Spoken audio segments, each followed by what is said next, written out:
안녕하세요. 능일고등학교 조종은 선생님입니다. 우리가 이번 시간에 배울 파트는 지난 시간에 독립협회와 대한제국이 이어가지고 일제가 우리 대한제국의 국권을 어떻게 강탈하는가를 같이 한번 보도록 하겠습니다. 이전 시간에 아간 파천 이후 한반도를 둘러싼 러시아와 일본의 대립이 가속화되고 있었다라고 배웠었거든요. 그런 갈등들이 점점 커지게 되다가 결국은 1904년에 러일 전쟁으로 폭발을 이제 하게 됩니다. 이런 과정 속에서 일본이 전쟁에 대한 우위를 점하기 위해 조금씩 여러 가지 조약들을 통해 우리의 국권을 빼앗아 가게 되는데요. 그 첫 번째 조약이 1904년에 맺어진 이 한일의정서라고 할 수 있습니다. 이 한일의정서는 일본이 우리 한반도에 정치 군사적인 요충지를 확보하기 위해 맺어진 조약이다라고 했었거든요. 교재 페이지 104페이지 자유로 플러스를 보면 한일의정서 제4조에 관한 내용이 나와 있습니다. 같이 한번 읽어보면 제3국의 침해 혹은 내란으로 인하여 되어 있는데 여기서 제3국이랑 바로 러시아를 지칭하는 말입니다. 이런 제3국의 침해 혹은 내란으로 인하여 대한제국 황실의 안정과 영토의 보전에 위험이 있을 경우에는 대일본 제국 정부는 곧 필요한 조치를 취할 것이며 대한제국 정부는 대일본 제국 정부의 행동이 용이하도록 충분히 편의를 제공할 것 되어 있으며 대일본 제국 정부는 이러한 목적을 달성하기 위해 전략상 필요한 지점을 수시로 사용할 수 있다라고 명시가 되어 있습니다. 이 한일의정서의 명분에는 대한제국 황실을 보호하겠다라고 명분을 내세웠지만 실상은 러일 전쟁 발발 직후에 맺어진 조약이기 때문에 전쟁의 우위를 점하고자 전쟁의 이런 요충지를 확보하고자 맺어진 조약이다라고 알면 되겠습니다. 다음 세 번째는 1904년에 맺어진 제1차 한일협약이라고 말을 할 수 있거든요. 이 제1차 한일협약에는 한 가지 특징이 보이게 되는데 그게 바로 고문 정치가 이후에 이루어졌다라고 할 수 있거든요. 이 고문이 무엇인가 봤을 때 어떤 사람들을 괴롭히고 하는 그 고문이 아니라 충고를 해주는 문관이라는 뜻을 가지고 있거든요. 이에 따라서 우리 대한제국의 외교 고문과 다음 재정 고문이 파견되게 됩니다. 여기 먼저 외교 고문에는 미국인 스티븐슨이 파견하게 되고 재정 고문에는 일본인 메가타가 들어와서 대한제국의 외교와 재정에 관해서 충고를 해주는 이런 사람들이 들어오게 되거든요. 여기에 스티븐슨은 나중에 1908년에 장인환 전명훈의 총을 맞고 죽게 되고 메가타는 1905년 화폐 정리 사업을 일으키게 되는데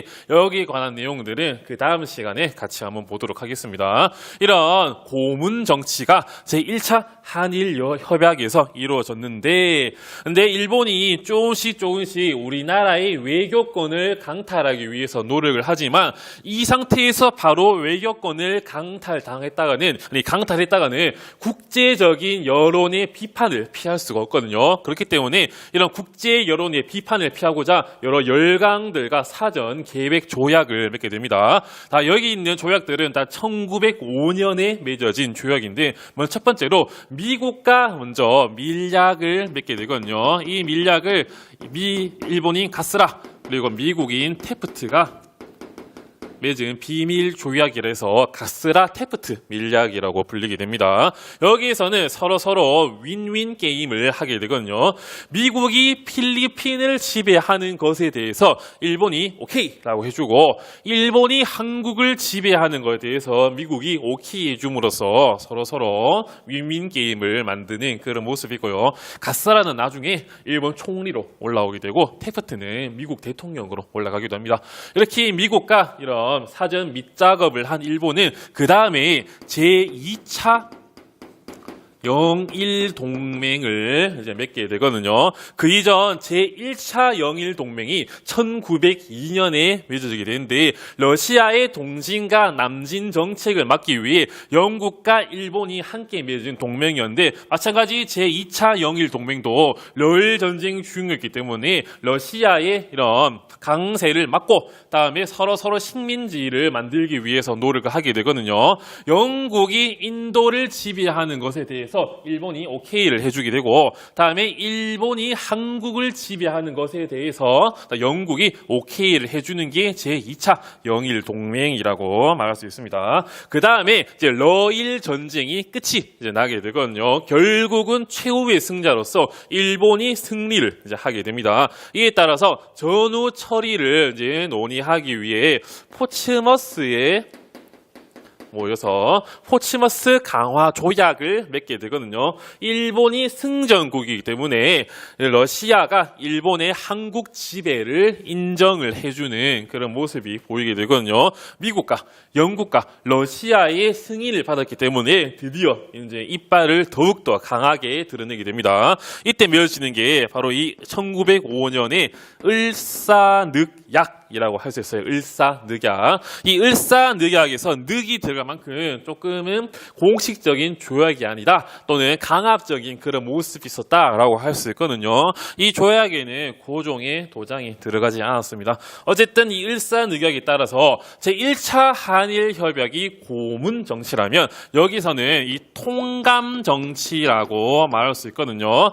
초대 통감에 2등 방문 이토 히로부미가 이제 부임을 하게 되면서 우리나라 대한제국 국정에 전반적으로 간섭을 하게 되는 그런 모습이 여기서 나타나게 되고요. 그리고 가장 중요한 우리나라의 외교권이 박탈당하게 됩니다. 이 외교권이 없다는 말은 즉 이게 무엇인가 했을 때 사람으로 치면 자신이 자기의 의사소통, 의사 전달을 직접 할 수 없다라고 할 수 있거든요. 세형님이 대한제국을 했을 때 옆나라 중국에게 물 좀 빌려달라라고 말을 하면 내가 직접 말을 할 수 없고 일본을 통해서 일본아 중국한테 물 좀 빌려달라고 말 좀 해줘 이런 식으로 전달을 해줘야 되거든요. 상당히 주권이 침해당하는 그런 조약이다 할 수 있습니다.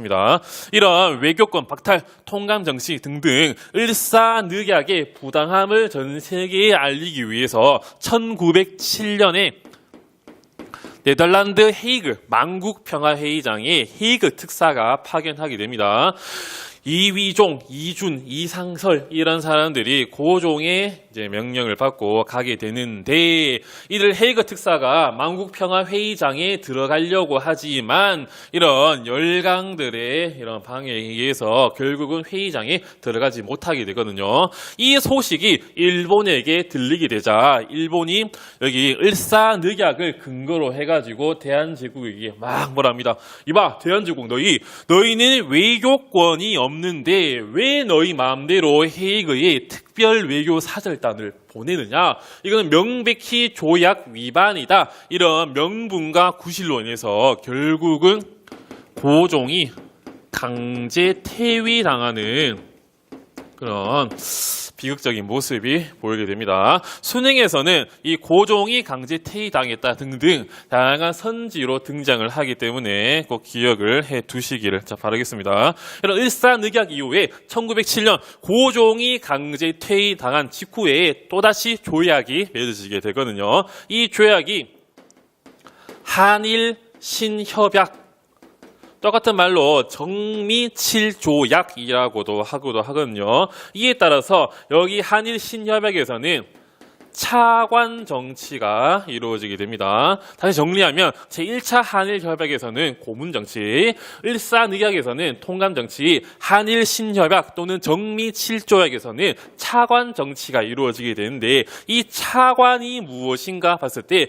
그 이전에는 또 돈을 빌려준다 또는 돈을 빌리러 간다 이런 뜻이 담겨 있지만 여기에서는 장관 다음에 넘버 2를 차관이라고 할 수 있거든요. 장남, 차남 이런 뜻 있듯이 각 행정부서에는 장관 그 밑에 차관이 있는데 일본인 차관이 대한제국 각 부서에 들어가지고 이런 내정들을 간섭을 하는 차관 정치가 이루어지게 되고 또 하나 비밀 부속 조약으로 우리 대한제국의 군대가 해산당하게 되는 그런 모습이 있습니다. 말도 못하고 마음대로 싸우지도 못하는 그런 속에서 조금씩 우리의 국권이 강탈된 속에서 나중에는 사법권까지 뺏기게 되고 결국에 1910년 한일 병탄조약에 의해서 우리의 국권이 일본에게 완전히 강탈되는 그런 모습들이 나오게 됩니다. 이 이후에 조선 총독이 파견되면서 조선 총독부가 설치가 되고 초대 총독에 데라우치 마스타케가 들어오게 됩니다. 이런 일본의 국권 침탈 과정들을 이번 수업 영상에서 봤고요. 다음 영상에서는 이런 국권 침탈에 대해서 이제 우리나라의 저항, 즉 의병 운동과 애국 계몽 운동에 대해서 같이 한번 보도록 하겠습니다. 이번 수업 영상도 열심히 들어주셔서 감사합니다.